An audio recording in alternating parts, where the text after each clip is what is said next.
Hey guys, welcome back to the channel. My name is Timothy, and on this channel we speak everything personal finance.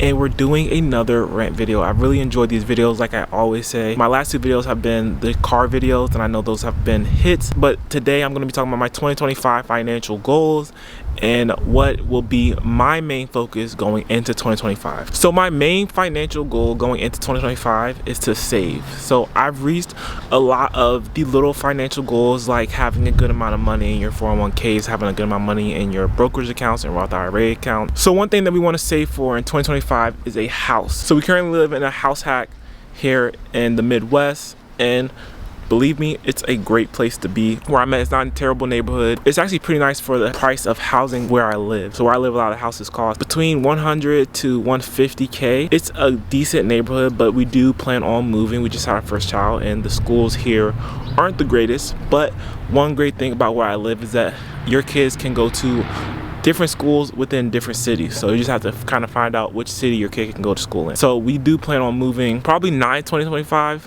but in 2026 we will be moving to a single family home, because this house only has 2 rooms. So we just had our child and we just had a whole bunch of family over, and it was just crowded in there. I'm not big on moving just because we have family that visit, you know, maybe 2 or 3 times a year, but we plan on having another child, and we do need more space, because even the room that our child has, the second bedroom, it's not big. It's not big enough for 2 kids. So we do plan on getting a house with 3 bedrooms and then one that has a livable basement. So the price range that I feel comfortable with, and that's one thing I love about where I live, is that we can find houses around the $200,000 price range. There's a lot of houses around $200,000 price range which are in decent, good neighborhoods. So if we're gonna go for a house in the $200,000 price range, that means we need to save about $46,000. So that's 20% plus some closing costs. So we need to save about $50,000. So we have a good amount saved now.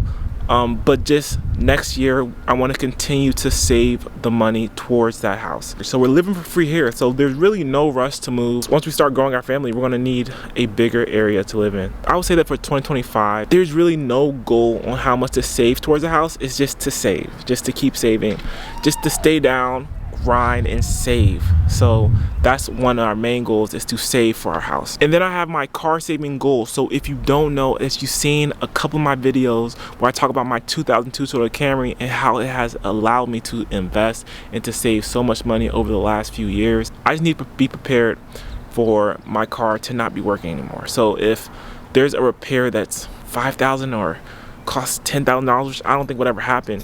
There's no point of me paying that much money to repair that car when I can buy another car for $5,000 or $10,000. My second financial goal for 2025 is to have the money set aside for a car, which I do right now, but it also just kind of intertwines with the emergency fund, and it kind of intertwines with the saving for a house. Like I said, the goal is to continue to save. So I need to have $5,000 to $10,000 set aside, ready to be deployed at a moment's notice. And it doesn't have to be that fast, because our household can operate on a single car. I want to have $5,000 ready, because I'm looking to get a 2010 Toyota Corolla or a Toyota Camry, you know, a 2015, something under $12,000 and about 100,000 miles on it. And there's a lot of cars out there that fall in that criteria. So I want to have that much money, so $5,000 set aside, just ready to be deployed at a moment's notice for when my car goes away, from my car dies. If my car dies, my car might not even die this year. My car might last 2 or 3 more years. Who knows how long my car is going to last? But I just want to make sure that I have money put aside for a new used car. And my third goal for 2025 is to have a vacation fund. I want to go on vacation and have a good time. Like, I know I'm always saving, but I also want to go on vacation and enjoy life as well. Like, it's very possible for me to do this because I have the house hack. We have the used cars that allow us to save so much more money, that allows us to invest so much money. So I want to go on vacation. I like to go on a vacation once a year, maybe once or twice a year. When I say vacation, I'm talking about a big vacation. And when I say a big vacation, I'm talking about a resort or a cruise. We went on a cruise last year, so we're thinking about going on a resort, because my wife didn't do very well with the cruise. Her stomach got all messed up. So we're talking about going to a resort. We're talking about like Cancun, the Bahamas, Jamaica, something like that, just to get out of the country for a little bit.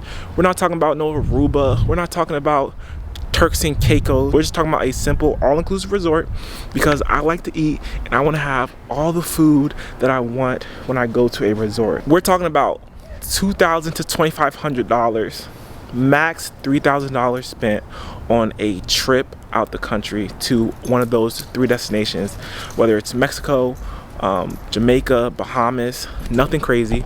So $3,000 saved, which we have set aside already. $3,000 can be deployed, but again, this runs into the money that we want to put towards a house, the money that we want to put towards a car. So all these things kind of add up, and like I said, the goal for 2025 is just to continue to save.